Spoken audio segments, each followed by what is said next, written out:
जी बाबूजी। ठीक है जाओ। आओ बहन, आओ आओ। पाए लागू भैया। जीती रहो। नमस्ते बुआ जी। बैठो। खुश रहो। क्या बात है, इतनी धूप में यहाँ? भैया भैया वो कल पंचायत है। मालूम है। मुजरिम मेरा बेटा जगन्नाथ है। वो भी मालूम है। फैसला आप ही सुनाने वाले हैं। आप मेरे सगे भाई ना होते हुए भी मेरी परवरिश एक सगी बहन की तरह की।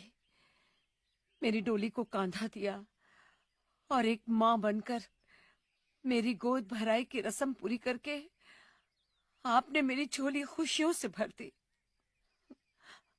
आज उन सारी खुशियों का दारोमदार आपके फैसले पर है भैया। जगन्नाथ अभी नादान है भैया, अच्छे बुरे की उसे समझ नहीं है। उसकी नादानी, नासमझी और बचपने को देखते हुए उसकी इस भूल को आप क्षमादान कर सके तो मैं।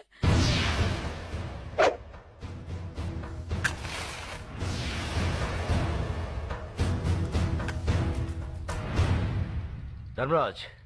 जी बाबूजी। घर की तिजोरी में तुम्हारी माँ का जितना भी सोना पड़ा है उसे हमारी बहन को दे दो। देखो बहन, रामपुर में जो हमारा 50 एकड़ आम का बगीचा है हम उसे तुम्हारा नाम लिख देते हैं, और गंगानगर में जो हमारी 200 एकड़ उपजाऊ जमीन है उसे भी तुम्हें दे देते हैं। यही नहीं, अगर तुम हमारी जान भी मांगोगी तो हम उसे भी तुम्हारी सदके में छोड़ देंगे। लेकिन जिन्हें सदियों से हमारा खानदान अपना खून पिलाता आया है उस नीति, नियम और इंसाफ परिस्थिति को हम नहीं छोड़ सकते। मगर भैया अगर आप चाहें तो।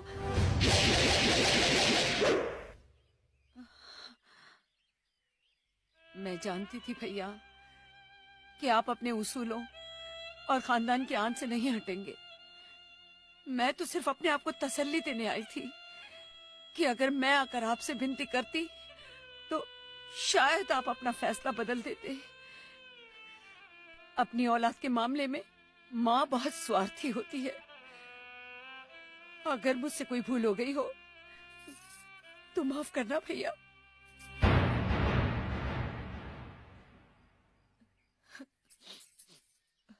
बुआ। बेटा मुझे कोई दुख नहीं है, बल्कि फक्र है कि मैं इतने महान इंसाफ पसंद भाई की बहन हूँ।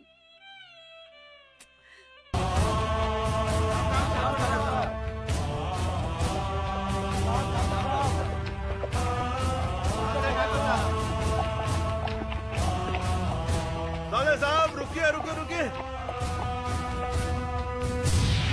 साले साहब, आदमी कितना भी बड़ा क्यों ना हो, अपनी बहन बेटी के दरवाजे के सामने आकर उसका सर झुक ही जाता है। दुआ सलाम ना सही, अंदर आकर जलपान तो करते जाइए। हम इस वक्त बहन के भाई नहीं, पंचायत के सरपंच है। क्या तुम ये भूल गए कि जिस घर का मुकदमा पंचायत में हो उसका फैसला हो जाने तक हम उस घर का पानी तक नहीं पीते। एक बार फैसला हो जाने दो, उसके बाद साथ बैठकर जी भरकर खाना खाएंगे। फैसला जरा सोच समझ कर करना गजरा साहब। जगन्नाथ सिर्फ मेरा ही नहीं तुम्हारी बहन का भी बेटा है। कहीं कुछ गलत हुआ तो नतीजा बहुत बुरा होगा। चलो धर्मराज।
मालिक, मेरी बेटी लकड़ियां चुनकर आ रही थी।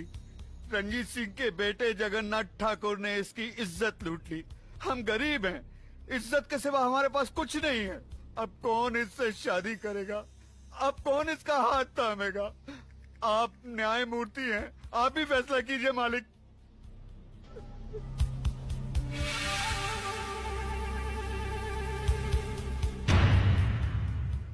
इस बात का कोई चश्मदीद गवाह है? मैं हूँ मालिक। तुम्हारा पायल से कोई रिश्ता है? जी हाँ, मैं इसकी काकी हूँ। तो फिर तुम्हारी गवाही नहीं मानी जाएगी। गवाही सिर्फ उसकी मानी जाएगी जिसने अपनी आंखों से देखा है, लेकिन इस लड़की के खानदान से उसका कोई रिश्ता ना हो। है कोई ऐसा साक्षी, ऐसा गवाह?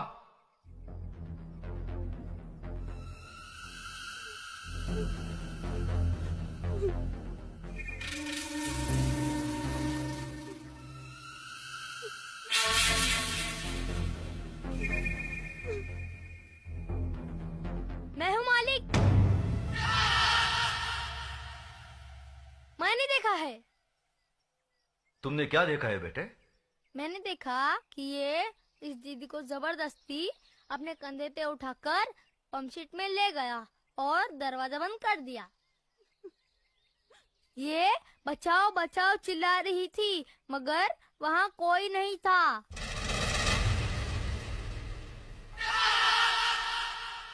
थोड़ी देर बाद जब ये बाहर आई तो इसके कपड़े फटे हुए थे और ये रो रो के कह रही थी कि मेरा सब कुछ लूट गया, मैं बर्बाद हो गई।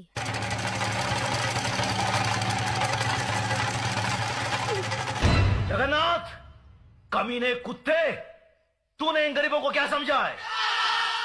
ये वो गरीब मजदूर हैं जिनके खून पसीने की बरकत से हमारी धरती पर हरियाली जागती है। हमारे सर पर जमींदारी का ताज इन्हीं गरीबों की बदौलत है, जिसके बदले में उन्हें 2 वक्त की रोटी, 2 गज की चादर मिलती है। और तूने उसी चादर में घुसकर इस गरीब की इज्जत लूट ली।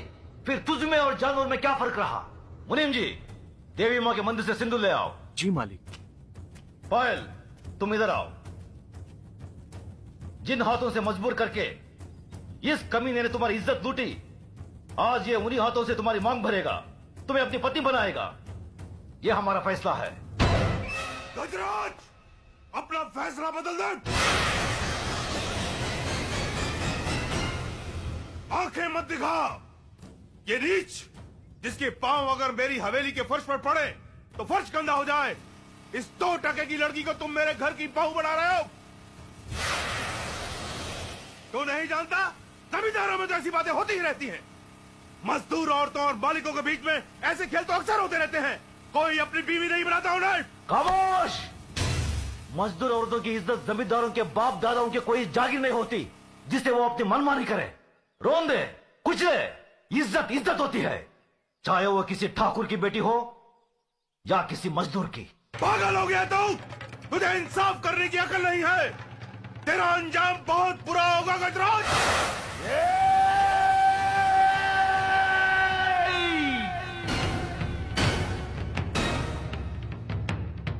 इसके आगे एक लफ्ज भी बोला तो जुबान खींच लूंगा। तेरी औकात मेरे सामने खड़े होने की भी नहीं है और तू मुझे ललकारता है। गजराज ठाकुर ने कभी किसी अंजाम की परवाह नहीं की। अगर परवाह की है तो सिर्फ अपनी आन, इंसाफ, अखलाक और ईमान की। इस लड़की की जन्म जात नाम इसकी कोई अहमियत नहीं है हमारी नजर में। अहमियत है तो सिर्फ इसकी इज्जत, इसकी पवित्रता की। जगन्नाथ, मांग भर इसकी। गजराज!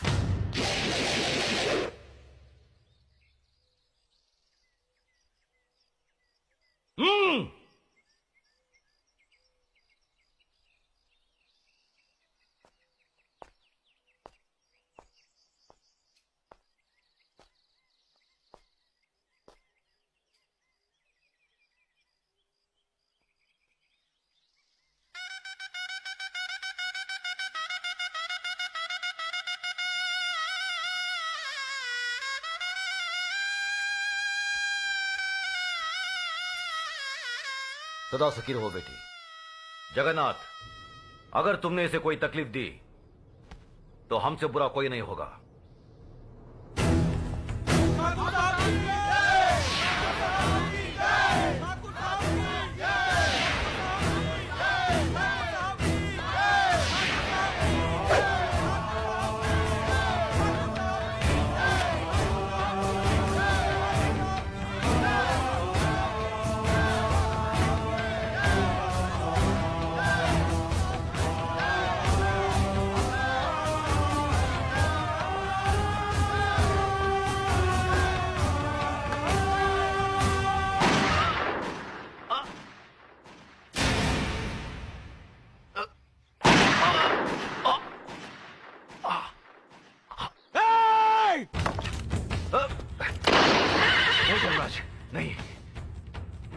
दुआ की मांग उजाड़ना तुम्हारा धर्म नहीं है। बाबूजी, बाबूजी, भैया मेरे भाई को मार डाला, मेरे देवता समान भाई को मार डाला। ये क्या किया तुमने? ये कैसा अनर्थ किया?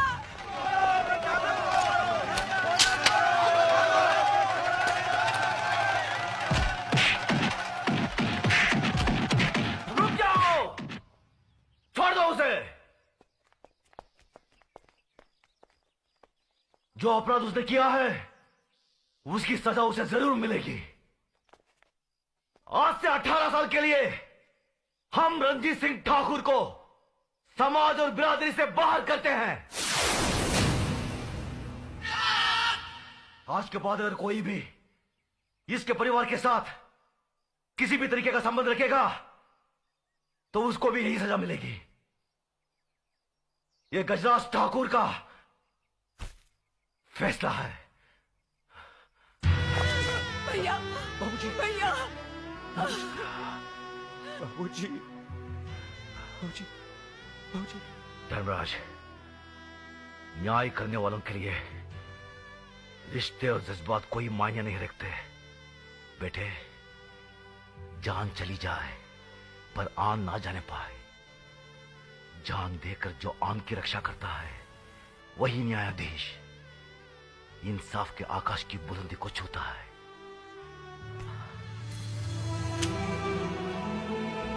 बाबूजी, धर्मराज, जी बाबूजी। आज से हम भरतपुर कस्बे की न्याय और इंसाफ की बागडोर तुम्हें सौंपते हैं।